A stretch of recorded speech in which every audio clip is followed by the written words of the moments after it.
आठही गावातले महत्वाचे ग्रामस्थ अशी त्यांची आजगावच्या मंदिरामध्ये बैठक होती. बैठक कसली होती तर त्यांच्यावर जे मायनिंगचं संकट घोंगावत आहे त्या संदर्भात ही बैठक होती. आणि तेव्हाच त्यांना लक्षात आलं की आजगावमध्ये आणि काही धाकोऱ्यातल्या भागात ड्रोनने सर्वे चालू आहे. ग्रामस्थ संतप्त झाले. त्यांनी शोधलं तिथे कुठलं राजगड नावाचं हॉटेल आहे, त्या हॉटेलच्या गच्चीवरून तसंच इतर ठिकाणून ते ड्रोनच्या साहाय्याने सर्वे करत होते. माहिती अशी मिळते ते ड्रोनला कॅमेरे नव्हते, ते ड्रोनला सेन्सर होते. काय बघणारे सेन्सर की खाली जे रॉक्स आहेत, ज्याला सामान्य मालवणीत खडपो म्हणतात, त्या रॉक्स मध्ये आयर्न ओर आहे का. म्हणजे जशी सोनोग्राफी केली जाते माणसाची तशी त्या जमिनीची सोनोग्राफी चालू होती. आणि उद्रेक झाला. ग्रामस्थ संतापले आणि कदाचित म्हणजे कारण मारामारी आणि हिंसा ही कुठेच त्याला समर्थन होऊ शकत नाही. पण शेवटी रागाला पारावर राहिला नाही. म्हणजे ज्या ग्रामस्थांनी ग्रामसभेचे ठराव घेऊन 8ही गावांनी सांगितलंय आम्हाला मायनिंग उद्योग आमच्या या सुंदर समृद्ध गावांमध्ये नको, तरी जबरदस्तीने त्यांना सर्वेक्षणाची परवानगी जिंदाल यांच्या JSW या कंपनीला देण्यात आली. ती 9 मे ते 11 जून एवढा कालावधी होता. त्या कालावधीत त्यांनी सर्वे केला की नाही ठाऊक नाही. कालावधी संपल्या लगेच त्यांना वाढवून दिलं मर्यादा. बरं, ती वाढवून दिली आहे. त्याच्यात म्हटलेलं आहे की ग्रामस्थांच्या जर समर्थन असेल तर त्यांच्या कन्सेंटने, कन्सेंट असते ना, म्हणजे होय करा सर्वे. गावातली एक व्यक्ती सांगत नाहीये की इथे सर्वे करा किंवा आम्हाला मायनिंग हवंय. ही कुठली लोकशाही आहे. ग्रामसभेचे ठराव याला लोकसभेच्या ठरावा एवढंच महत्व आहे असं आपली घटना सांगते. According to constitution of India gram sabha resolution याचं स्टँडिंग, लिगल स्टँडिंग फार मोठं आहे. सन्माननीय कोर्ट ग्रामसभेच्या ठरावाला मोठी मान्यता देतं. पण तुम्ही ग्रामसभेचा ठराव धुडकावून जे आले त्यांच्यावर पोलिसांनी गुन्हे का नाही दाखल केले? They should be arrested. हे कोण लोक आहेत?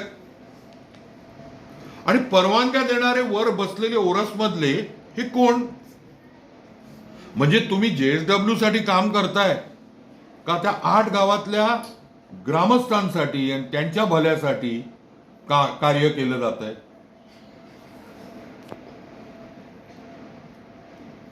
बरं, एवढं सगळं चालू आहे तरी असं म्हटलं जात आहे की हे सर्वेक्षण आहे फक्त. ते बघतायत किती बागायती आहेत, किती नारळाची झाडं आहेत, किती पोफळी आहे. हे किती हास्यास्पद आहे. मग महसूल खातं, रेव्हेन्यू डिपार्टमेंट हे कशासाठी आहे? त्यांना प्रत्येक इंच जमिनीत काय आहे, कशावर कुठला कर लावायचा यासाठी तर ब्रिटिशकालीन आजपर्यंत महसूल खातं आहे. त्यांना कुठे किती पोफळी आहेत, किती माड आहेत, आंब्याची झाडं किती आहेत, काजू.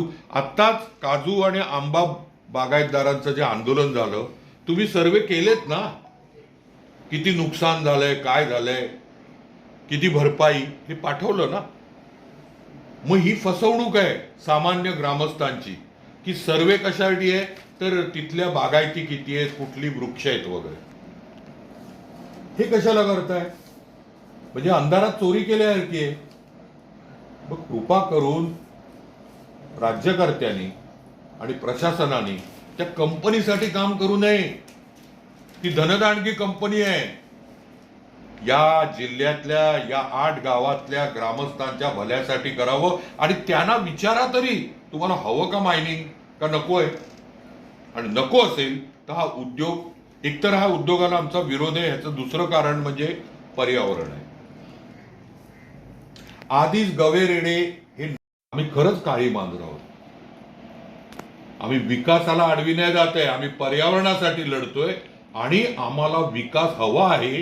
पण कुठला विकास कुठे आणायचा ह्याचं भान सत्ताधारी विसरतायत. आणा ना ग्रीन कॅटेगरी प्रोजेक्ट. आजपर्यंत आडाळीमध्ये एकही कारखाना का नाही? म्हणजे पर्यावरणाला डॅमेज न करणारा असा कुठला उद्योगच उरलेला नाही की काय?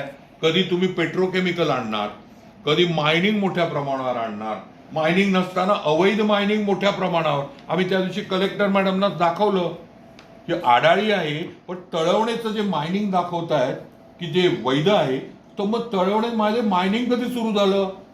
कारण आम्हाला जे माहिती आहे तर कुठे मायनिंग सुरू होताना आधी एन्व्हायरमेंट इम्पॅक्ट असेसमेंट होतो, EIA.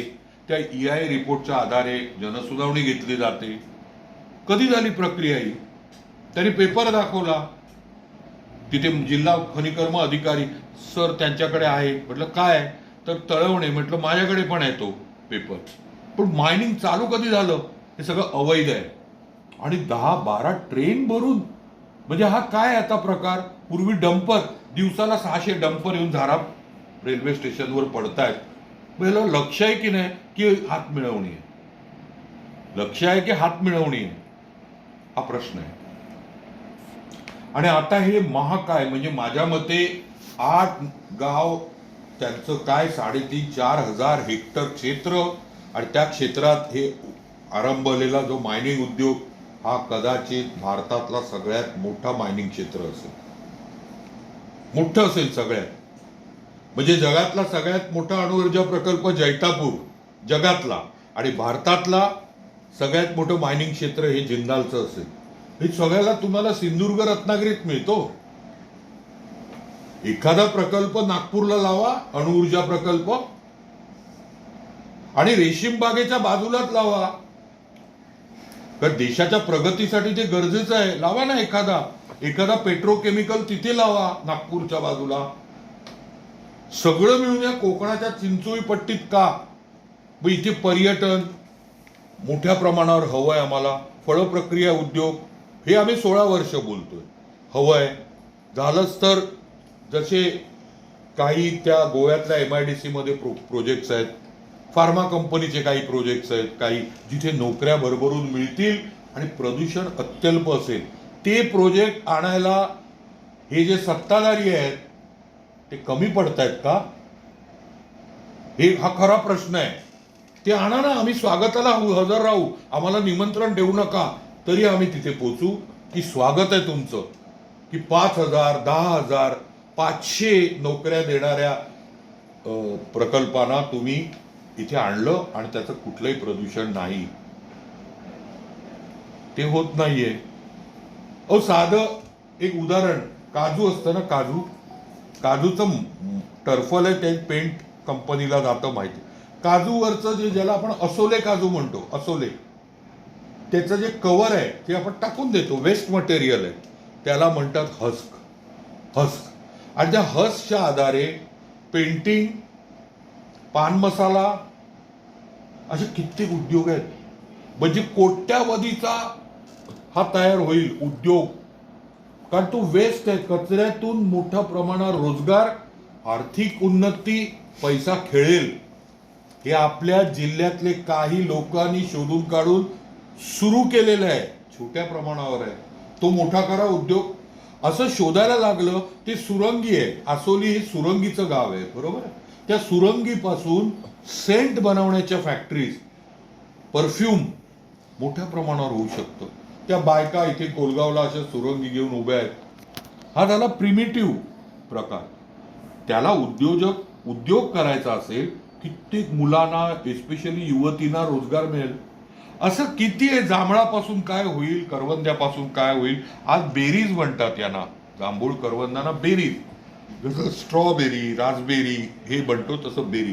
ह्या बेरीमध्ये व्हिटॅमिन C आणि काही महत्वाचे घटक आहेत. हे आता भारतभर झालेलं आहे. त्याची प्रॉडक्ट्स बनवा. मला असं वाटतं हे काय आहे, मायनिंग खोदणार, मूठभर पण नव्हे, चिमूटभर लोकांना फायदा. कळणे आणि रेडी मॉडेल आपल्या समोर आहे. हे कळण्यामध्ये गेल्या 5 वर्षापूर्वी पावसात हे आम्ही कलेक्टर मॅडमना बोललो, तो सगळ्याचा सगळा मड, ज्याला स्लज म्हणतात, तो घरात आला. त्यांना आज तागायत कॉम्पन्सेशन दिलेलं नाही, आज तागायत नाही मिळालं. त्या घरात सगळा चिखल, तो मायनिंग युक्त, कुठले नियम नाही पाळत. हे काय चाललंय?